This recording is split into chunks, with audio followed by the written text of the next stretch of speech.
छाया, मैं कुछ दिनों के लिए दूसरे शहर जा रहा हूँ। आकाश, कुछ दिन पहले तो हम यहाँ शिफ्ट हुए हैं और तुम फिर ऐसे अकेले छोड़कर काम से जा रहे हो।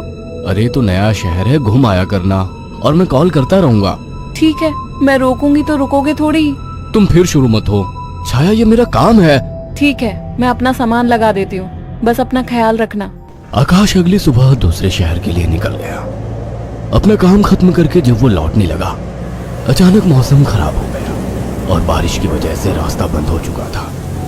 आकाश को मजबूरन फिर से एक दिन वहां रुकना पड़ा। अपनी बोरियत को दूर करने के लिए वो बाजार की ओर निकल आया। पास में ही छोटा बाजार लगा हुआ था। आकाश आधा बाजार घूम चुका था, तभी वहीं उसे एक काफी बुजुर्ग आदमी निराश बैठा दिखा। उसके पास दो छोटी छोटी मूर्ति और एक थोड़ी बड़ी मूर्ति थी, जिस पर काफी अच्छी कारीगरी की हुई थी। बाबा, आप क्यों परेशान हो? कुछ नहीं बाबूजी, बस सुबह से कुछ भी नहीं बिका। अरे बाबा, परेशान ना हो। ये मूर्ति कितने की है? एक काम कीजिए, ये 2000 रुपए है, ये मुझे दे दीजिए। बुजुर्ग ने डरते और झिझकते हुए कहा, लेकिन बेटा, ये मूर्ति शापित है। ये सब बकवास बातें होती हैं बाबा, कोई शाप वाप नहीं होता है। लाओ, ये मूर्ति मुझे दे दो। बुजुर्ग ने कांपते हाथों से उस मूर्ति को आकाश को दे दिया।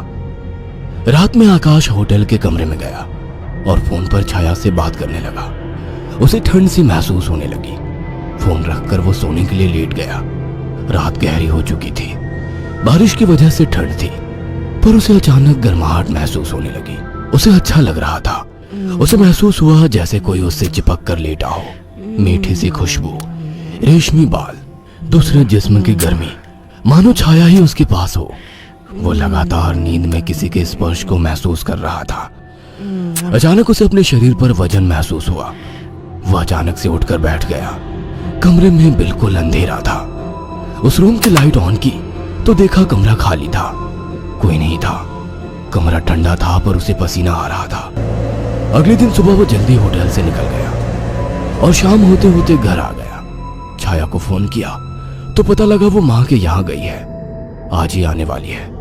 उसके पास डुप्लीकेट चाबी थी। उसने गेट खोला और अंदर गया। थोड़ी देर बैठने के बाद नहाने चला गया। उसे बाथरूम में जाने के बाद ऐसा लगा बाहर कोई है। वो जैसे ही निकला उसको कोई नजर नहीं आया। वो ऊपर गया और उसे एक परछाई नजर आई। कौन है? छाया, मजाक मत करो, मुझे ऐसा मजाक पसंद नहीं है। तभी दरवाजे की डोरबेल बजी। जाकर देखा तो छाया थी। आकाश उसे देखते ही खुश हुआ और उसे गले लगा लिया। तुम सही वक्त पर आ गई, मुझे लगा कोई ऊपर है। ऊपर कौन है? मेरी कोई सौतन ले आए हो क्या? कैसी बात करती हो? अच्छा छोड़ो, मैं कुछ खाने का बना लूं, फिर बात करते हैं। हाँ ये ठीक है, मुझे भी भूख लगी है।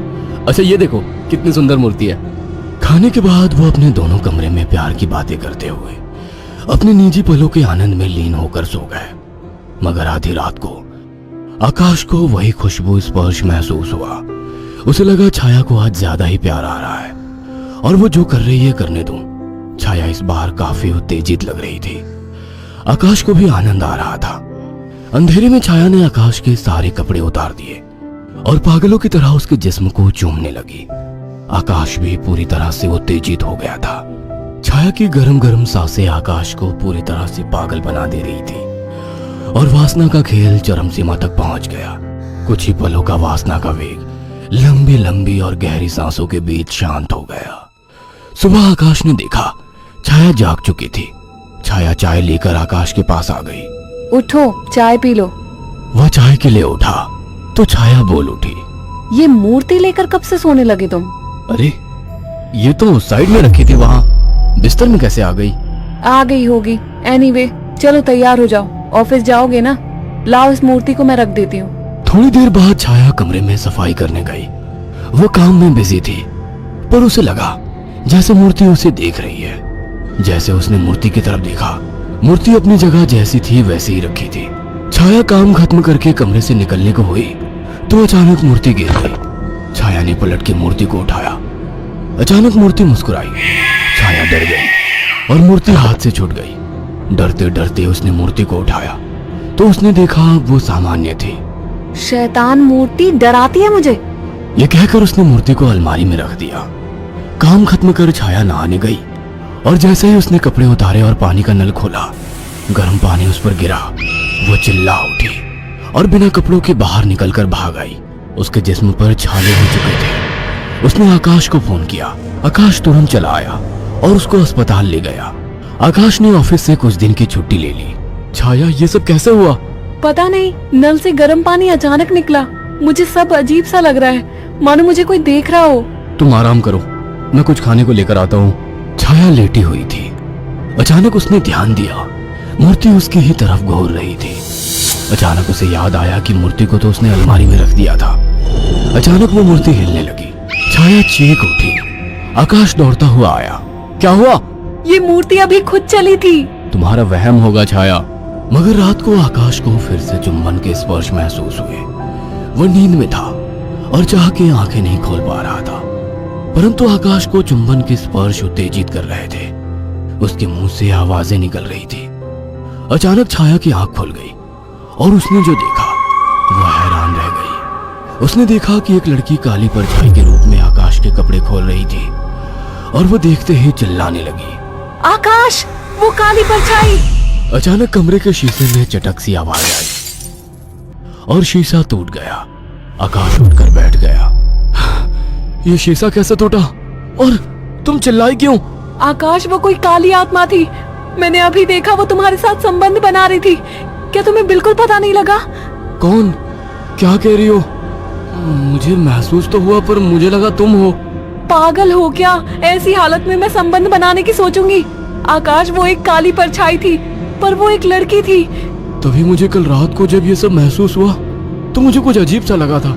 मुझे ऐसा होटल में महसूस हुआ कि जैसे मेरे पास कोई तो है। और अगले दिन मैं घर आ गया था। तब से जब भी सोता हूँ ऐसा कुछ होता है। मुझे लगता था कि तुम हो। तभी अचानक दोनों का ध्यान मूर्ति पर गया। आकाश ने तुरंत उस मूर्ति को बाहर फेंक दिया। कुछ दिन बाद छाया पानी पीने के लिए उठी। अचानक उसकी नजर फिर से ड्रेसिंग टेबल पर रखी मूर्ति पर पड़ी। अचानक उस मूर्ति ने काली परछाई का रूप धारण कर लिया। छाया अचानक बेहोश हो गई।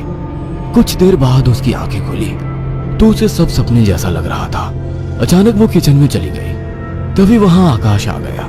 अरे, पहले ठीक तो हो जाती। मैं तो ठीक हूँ। अच्छा। हाँ, आज तो मुझे एक अलग ही सुबह लग रही है। ओके, अब चलो आराम करो। मैंने तुम्हारे लिए कुछ दिन की छुट्टी ली है। अगर ऐसा है तो मुझे खूब प्यार करो। आज आकाश को छाया कुछ बदली बदली सी लग रही थी। खाने के वक्त भी छाया काफी अजीब तरीके से खा रही थी, जैसे वो बरसों से भूखी हो। छाया, क्या हुआ? आराम से खाओ। रात ठीक से खाया नहीं था ना, तो मुझे जोरों की भूख लग रही है। वैसे आज मीट बना काफी अच्छा है। हाँ? गांव में अम्मा ने सिखाया था। अम्मा ने? कौन सी अम्मा ने? तुम तो कभी गांव गई ही नहीं। वो सब छोड़ो, सुनो ना, मेरा मन रोमांस का हो रहा है। तुम्हें लगता है ये सही वक्त है? प्यार करने का कोई वक्त नहीं होता। अचानक छाया आकाश से जाकर लिपट गई। उसके जिस्म को चूमने लगी। आकाश ने देखा छाया ने आज साड़ी भी अलग तरीके से बांधी थी। दोनों के बीच संभोग क्रिया होने लगी। दोनों काफी उत्तेजित थे। अचानक आकाश को फिर से छाया में वही खुशबू और स्पर्श महसूस हुआ। छाया आकाश को छोड़ने का नाम तक नहीं ले रही थी। आकाश को महसूस हुआ ये छाया नहीं है। आकाश ने एक झटके से छाया को धक्का दे दिया। रुक क्यों गए? प्यार करो मुझे, रुक क्यों गए? आवाज में भारीपन था। आकाश की आंखें बंद थी, पर जैसे ही उसने आंखें खोली, जिसमें छाया का था लेकिन चेहरा किसी और का था। आकाश ने कांपती आवाज में कहा, मेरी बीवी कहाँ है? छाया के चेहरे के हाव भाव बदलने लगे। उसका चेहरा सफेद और आंखें काली थी। वो गुस्से में बोली, मुझे पसंद नहीं थी वो, मार डाला उसे। अचानक वो एक परछाई में बदल गई। उसने अपने लंबे और पहने दांत आकाश की गर्दन में गाड़ दिए। आकाश एक दिल दहला देने वाली चीख के साथ शांत पड़ गया। कुछ दिनों बाद जब घर से बदबू आने लगी तो पड़ोसियों ने पुलिस को बुलाया तो देखा दोनों की लाश बहुत बुरी तरह से कटी पड़ी है और सड़नी शुरू हो चुकी थी।